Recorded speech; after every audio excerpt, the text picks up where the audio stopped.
lepas dari itu baru ya kita harus punya satu yang namanya keberanian kita lah untuk memulai sesuatu yang baru atau misalnya ya keluar dari zona nyaman lah boleh kita bilang kan. Kalau kita mau hidupnya lebih naik kelas gitu. Kalau kita selalu gua udah begini udah cukup, ya udah kamu levelnya sudah segitu aja. Tapi waktu susah-susahnya kok sempat tidur di PMI gitu ya, Pondok Mertua Indah. Dan kalau menurut Koko sendiri gitu ya, sebagai seorang yang bekerjanya udah lama, bukan baru kerja, ini mah dari kecil juga udah sering kerja gitu kan. Jatuh bangun, harus ngalamin jatuh dan tinggal di Pondok Mertua Indah. Apa hal yang paling tidak menyenangkan? Atau mungkin Ko Ayung dan juga istri ini termasuk yang puji Tuhan, dapat yang mertuanya baik banget. Ya, mungkin saya flashback nih sebelumnya. Boleh. Saya kenal istri saya itu waktu saya masih jadi kuli. Oh wow. Dan gudang bos saya dan gudang istri saya itu dia yang punya toko kan, anak punya toko. Oh jadi istrinya Ko Ayung ini adalah anak yang punya toko tuh? Punya toko cuman sebelah-sebelah gudangnya, tapi beda toko? Beda Toko tapi dia di aksesoris ya. Dia di aksesoris, saya di kosmetik kan. Nggak saingan dong kan, aksesoris sama kosmetik, nah, ya kan? Awal itu berantem sebenarnya, bukannya langsung, cinta pada pandangan pertama enggak. Waduh, dapat dari mana itu? Agak kuku deh. Ko Ayung ini benar-benar model FC ya waktu itu ya, Say? Oke. Waduh, itu berat masih 43 kilo itu. Waduh, sekarang kok berapa kok? 80 kali ya? Sekarang 60 sekian lah, 65, 67. 60 kilo nggak masalah. Lanjut kok. Ya, kan? Jadi itu tuh berantem? Karena trolinya saya itu ngalangin gudangnya dia. Oh gitu. Terus berapa kali ketemu ya nggak tahu, kayaknya saya dikedipin terus sama dia. Waduh. Untung orangnya nggak di sini. Peletnya ada di aksesorisnya ya, Say, sama di tokonya gitu kan. Lihat dong matanya gede kan, kedipin kan langsung. Waduh. Langsung kena gitu. Jadi waktu itu, tapi gimana tuh prosesi dia sebagai, ya maksudnya kan anak yang punya gudang lah gitu ya. Terus yang punya toko. Yang punya toko gitu kan. Nah, Ko Ayung masih kerja sama orang yang masih yang punya kerja sama orang yang punya toko gitu kan. Itu gimana? Ya mungkin karena beberapa kali ketemu ya ngobrol gini-gini, tukeran nomor telepon. Zaman dulu mah belum pakai handphone. Nah, nomor telepon biasa tuh. Ya kan? Ya terus telepon, ya udah ketemu lah, akhirnya jalan. Itu nggak direstuin sama mertua awalnya. Wah, jadi backstreet lah ibaratnya gitu. Backstreet ya, sempat backstreet juga sama istri. Ya, minta restunya itu sorry. Lumayan ya, 6 tahun. 6 tahun, pokoknya 6 tahun baru nikah? saya lamar. Iya. Umur berapa? 1 tahun berapa? Nikahnya 2006. 2006 berarti bentar Pacaran lagi 2020. mau ini ya? Sekarang udah 17 tahun. 17 tahun, wih sudah penting loh Koko Cici. Terus waktu itu akhirnya kenapa bisa meluluhkan di usia pacaran backstreet yang 6 tahun? Apa kuncinya? Ya cowok harus gigi lah. Oh, oke. Ya kan? Nice. Walaupun cinta ditolak, dukun bertindak. Enggak. Dukunnya doa-doa ya yang dipanjatkan ya. Selalu berdoa, bener. Akhirnya diterima sama mertua. Nah itu nikah juga bukan 100% uang saya, 50-50. Duit orang tua dan duit mertua. Bahkan bukan duitnya Koko ya? Duit mertua sama duit orang tuanya. Nah, angpaunya buat kita, buat modal. Waduh, emang ini usaha banget gitu ya. Terus akhirnya naik turun terus balik lagi ke PM itu gimana? Nah setelah yang saya buka usaha sendiri, yang saya pasang target, itu ada 2 target sebenarnya. Satu yang beli mobil mewah, kedua saya mau bangun rumah mertua. Oh, direnov gitu mungkin ya? Karena sempat kebanjiran tuh di 2013 juga kan. Dulu kalau boleh tahu kok di rumah PMI sana, Pondok Mertua Indah tuh luasnya berapa orang yang tinggal dalamnya? Cuman kita aja sih, mertua cuma 1. Mertuanya tinggal papa doang ya? Oh oke. Gitu, dan sama anak lah berarti berempat ya. Oh puji Tuhan lah. Pasti juga kan maksudnya kalau papanya Cici juga mungkin seneng kali ya ada anak dan gak begitu rame lah gitu kan. Tapi apa yang paling menggelitik lah hati seorang suami yang tinggalnya di PMI-nya tapi PMI point of view cewek gitu? Sebenarnya malu juga ya, cuman yang ya kita tunjukin aja lah, kita niatannya baik juga buat anaknya kan. Kita juga mau berusaha gitu loh, bukannya nggak berusaha kan. Ya pasti suatu saat pasti ada jalannya. Dan ya saya membuktikannya itulah sampai sekarang. Begitu. Keluar dari PMI tahun berapa? Akhirnya sampai sekarang rumah. Masih. Oh sampai sekarang masih? Masih. Tapi kan maksudnya sudah direnov kan? Ya karena nggak gini, udah direnov. Saya juga udah punya rumah sendiri, tapi di daerah BSD, Serpong, tapi tinggalnya masih di Pluit. Karena anak-anak kan sekolahnya di daerah Jakarta Utara juga kan, masih belum mau dipindah.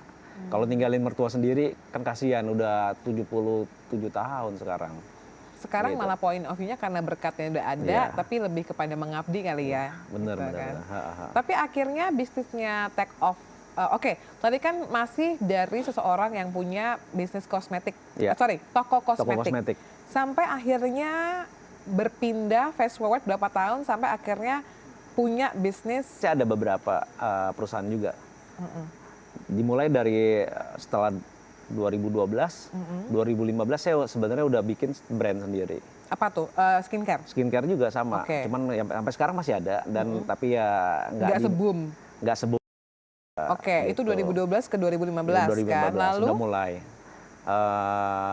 Dan saya berpikir kalau saya usaha itu sendirian, itu akan begitu-begitu aja kalau jadi pedagang ya. Mungkin cuan ada lah, tapi kalau untuk membesarkan perusahaan nggak bisa seperti itu. Saya juga harus berpartner, pikirannya seperti itu. Jadi ada beberapa perusahaan saya berkongsi, bikin perusahaan dengan teman-teman yang lain gitu. Dan terakhir ya yang partner yang di gitu. Hadir di tahun 2020 kan, tadi Ko Ayung bilang kan. Berarti dari 2015 pada saat mencoba bisnis skincare yang pertama, coba kongsi. Apa menurut Ko Ayung yang bikin bahwa di bisnis yang kesekian ini baru akhirnya boom banget?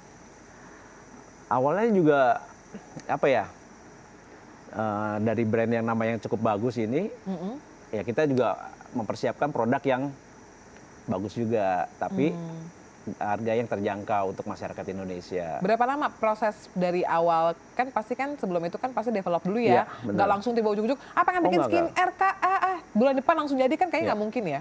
2020 itu kita tahu lah awal-awal mulai pandemi ya. Pertama sebenarnya kita maklon dulu di pabrikan lokal. Pabrikan lokal ya develop sekitar 6 bulanan, keluar produk, ya kita sambil jual. Dan karena SKU-nya masih sedikit dan masih pandemi ya, kita mengimport masker medis. Literally gitu. Masker ya? Literally masker medis. Skincare. Ya untuk sambil cari perputaran uang ya di perusahaan itu. Terus sambil mencari pabrik yang di luar untuk kita maklon supaya produknya lebih bagus dan lebih murah. Jadi kan sendiri kan lokal brand ya, maksudnya memang ini anak-anak bangsa, tapi isinya juga import atau memang diproduksi di Indonesia? Awalnya maklon di Indo dulu, tapi kita cari pabrik yang luar supaya produknya bisa lebih cepat dan lebih bagus dan lebih murah tentunya. Ya, pasti. Nah setelah kita urus izin itu sekitar kurang lebih 1 tahun baru bisa masuk produk yang dari luar. Di tahun 2021 saya ingat banget di bulan September mulai masuk produknya. Yang dari luar tuh ya? Yang dari luar. Dan kita juga boleh dibilang pelopor TikTok Shop ya. Nah jadi kenapa itu bisa cepat dalam 2 tahun udah sebesar sekarang ini. Ya karena disupport dengan TikTok juga sih sebenarnya. Ini mungkin sedikit maksudnya sebelum kita lanjut lagi gitu ya, bahwa kenapa sih kok iTalk nih sampai nanya-nanya dari kecilnya kemana, apa segala macam gitu. Karena kan kita nggak bisa melepaskan pandangan bahwa sekarang ini kan banyak sekali pengusaha skincare yang sehari yang tadi aku bilang bisa menjual 2-3 M dan lain-lain. Tapi mungkin dari Ko Ayung kita juga bisa lihat bahwa memang brandnya baru dari 2020.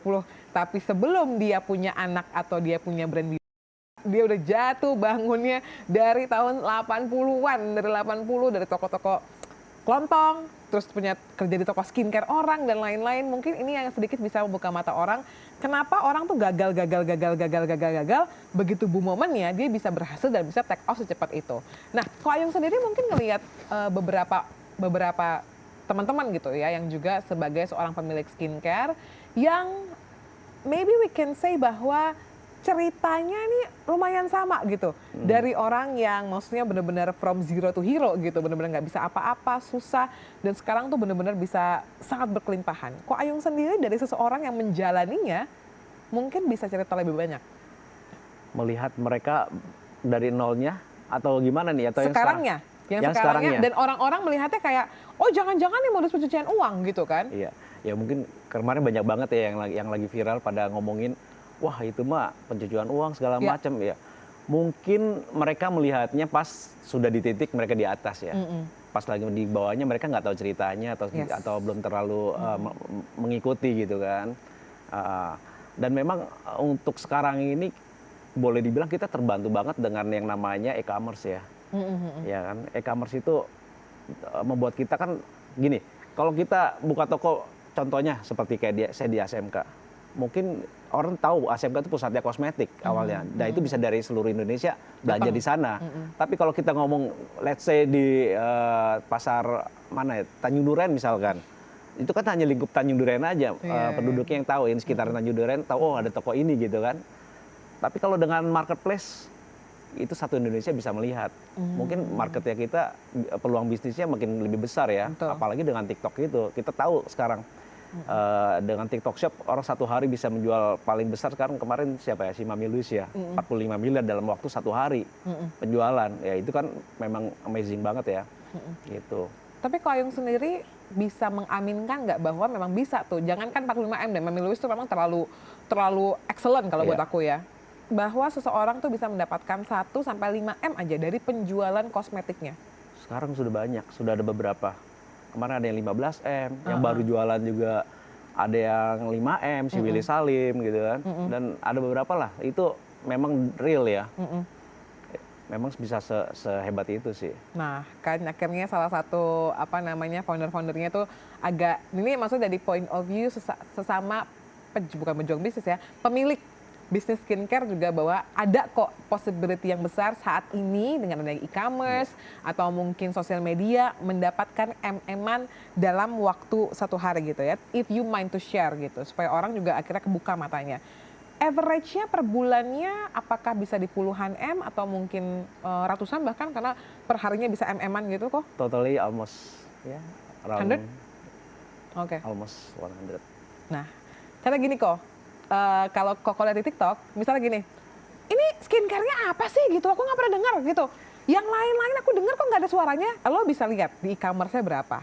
Dan Koko juga mengaminkan bahwa bisa kok dalam 1 month sampai di 100 atau average-nya kurang lebih ratusan miliar. Jadi mudah-mudahan pada saat kamu menonton ini dan keluar dari mulutnya Ko Ayung gitu ya, bisa kayak membuka mata. Karena kasihan juga sih ya sebenarnya.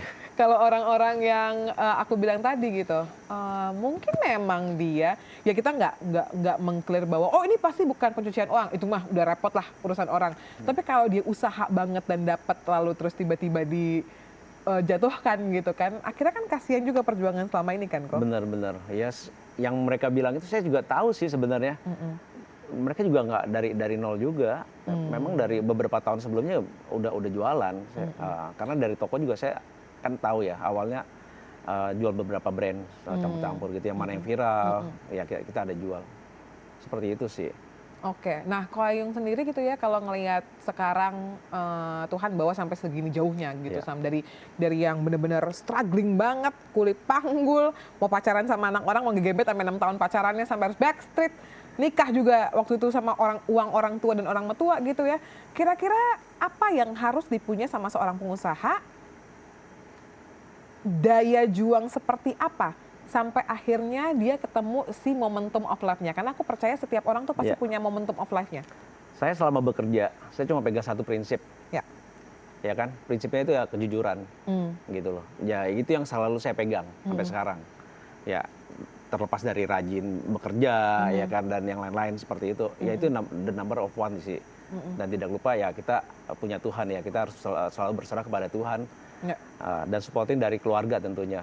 Sama orang tua yang selalu mendoakan kita seperti itu, dan juga ya keluarga terdekat kita ya, istri dan anak-anak ya, harus seperti itu. Namanya kalau yang sama Cici kan dari ini banget ya, dari dulu di toko ASMK ya. Iya, nah selepas dari itu baru ya kita harus punya satu yang namanya keberanian kita lah untuk memulai sesuatu yang baru, atau misalnya ya keluar dari zona nyaman lah boleh kita bilang kan. Kalau kita mau hidupnya lebih naik kelas gitu. Kalau kita selalu gua udah begini udah cukup, ya udah, kamu levelnya sudah segitu aja. Tapi kalau kamu punya mimpi yang besar, kamu mau mencapai itu, ya kamu harus keluar dari zona nyamannya kamu gitu. Ya harus bekerja. Dan gitu. Jangan berhenti pada saat gagal ya. Kok Ayung udah berapa kali ditipu orang. Jatuh, ya harus bangun lagi. Gitu kan. Ya. Tipenya kan seperti warrior ya. Warrior ya, not warrior. Not worry. Kok Ayung dari dulu makan nasi padang 5.000 dengan lauk 1 gitu ya di tahun 90-an gitu. Sampai sekarang mungkin makan udah nggak lihat harga atau belanja nggak lihat harga gitu kan. Apa mentality yang mungkin harus tetap dipunya gitu sama seorang yang sukses, whatever it is, dia mau pengusaha kayak mau artis kayak, sehingga dia nggak terbang, nggak jejak gitu loh. Sebenarnya kita kalau belanja sesuai dengan kemampuan kita lah ya. Sekarang masih lihat harga kalau belanja? Lihat dong. Oh masih lihat? Diskon masih hitungan?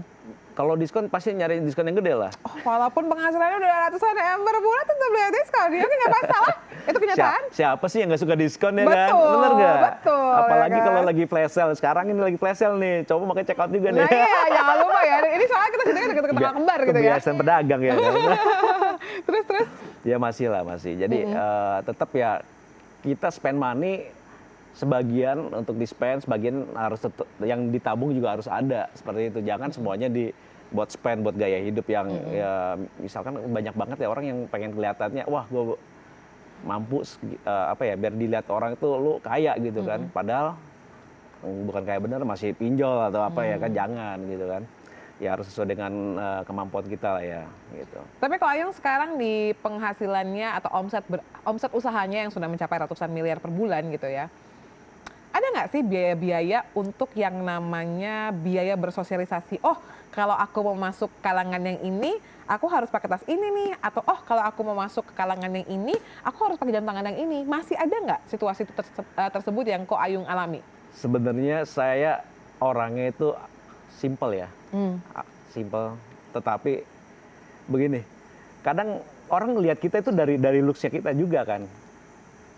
Ya mungkin kayak sekarang saya udah mulai berpikir ke sana gitu kan, untuk memasuk ke circle-nya mereka gitu kan, walaupun bukan saya banget gitu loh, ya kan, ya seadanya lah, yang sesuai dengan kemampuan lah, nggak mungkin saya paksakan pakai jam yang udah miliaran, nggak, masih yang sekarang ya mungkin ya 100-an, oke lah, nggak gitu masalah ya, tapi tetap perlu ya. Ya Istri ada. gimana? Istri ya sama sih sebenarnya, dia mah kalau kebiasaan celana pendek mulu. Udah kayak nyamannya aja gitu ya. Tapi kalau misalnya ngelihat perjalanan rumah tangganya Ko Ayung yang 17 tahun sampai sekarang, puji Tuhan, Tuhan jaga juga. Peran istri dalam kehidupan seorang Ko Ayung? Peran istri, saya gimana ya, istri sangat support sih sebenarnya. Apalagi pas saya bener-bener sampai di titik yang paling terbawah juga, ya udah kita, dia tetap yang jadi penyemangat gitu. Dan selalu mendoakan saya tahu. Gitu ya. Dan Ko Ayung juga tadi sempat ngobrol juga bahwa tetap berani untuk mengambil pelayanan gitu ya di gereja, bahkan untuk posisi-posisi yang challenging juga ya.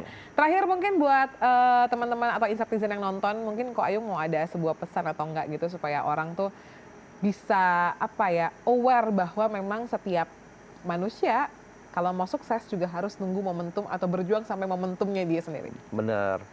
Jadi, oke. Sebelah sini, sorry. Oke. Ya, untuk sahabat Insert Talk dimanapun Anda berada, jadi jangan pernah takut untuk gagal. Jadi setiap kali kita gagal itu adalah batu loncatan kita untuk menuju kesuksesan. Yang penting kita harus selalu berpegang pada prinsip kita dalam bekerja maupun berusaha ya kan. Prinsip yang tadi saya bilang, kejujuran itu. Jadi selalu untuk berusaha dan berdoa. Itu dia ya. Ko Ayung terima kasih banyak udah mau mampir ke sini. Boleh kita berikan tepuk tangan buat Ko Ayung. Dan pastinya Insaftizen, that was my talk with the one and only Ko Ayung atau Koko Rianto. Semoga talk ini bukan hanya memperkenalkan kamu terhadap brandnya juga, tapi bagaimana kesuksesan dari seorang pebisnis skincare. Maria Kristi pamit ya, sampai ketemu lagi di episode berikutnya. Bye-bye.